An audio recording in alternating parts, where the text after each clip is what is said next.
Hello everyone, Mike Kruger from Weather NorCal, and this is NorCal Ag, sponsored by Lassen Canyon Nursery.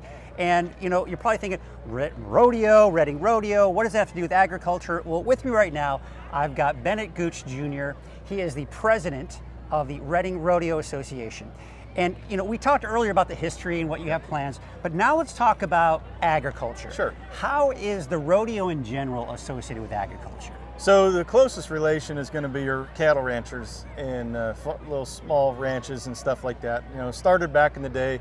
You know, you get a bunch of guys together, branding cattle or doctoring calves, or you know, there's always competition. Like I can rope that calf faster than you can, or I can ride that horse longer than you, and so that's kind of where it started. And so every event in the rodeo is patterned after something on the ranch back in the day, and so it was sanctioned by the PRCA quite a few years ago. It wasn't the PRCA when it first started. It quickly changed to that sanctioning body, and that's what it was, to showcase what the ranchers did on a daily basis with a competitive nature to it. And then they threw money at it, and then now it's a professional sport, and they make a living at it. So yes, of course. It's so you know, this stuff that you see on the arena happens every day out on a calf or a ranch.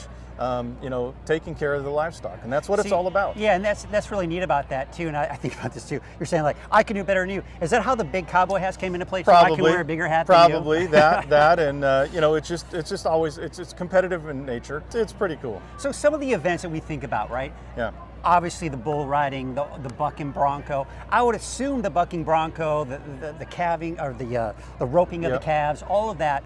Obviously things you're going to see. But what about like the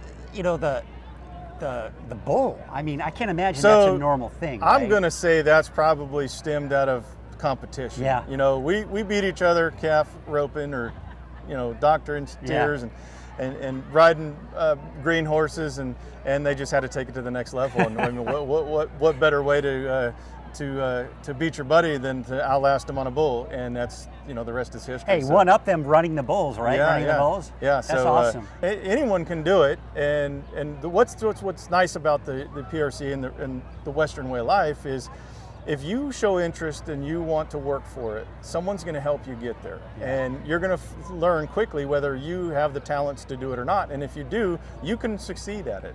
Well, great. It's really neat to, you know, and people may already know this who are hardcore rodeo fans, but you know, for me who's not, it's due to all of this, it's really neat to kind of hear about the history of it all, to hear about how it's all associated and how it's mainly ranchers and farmers, but there are a few of those outliers as well. Sure. So I appreciate you taking time out of your busy schedule, and we will see you next week for another NorCal Ag.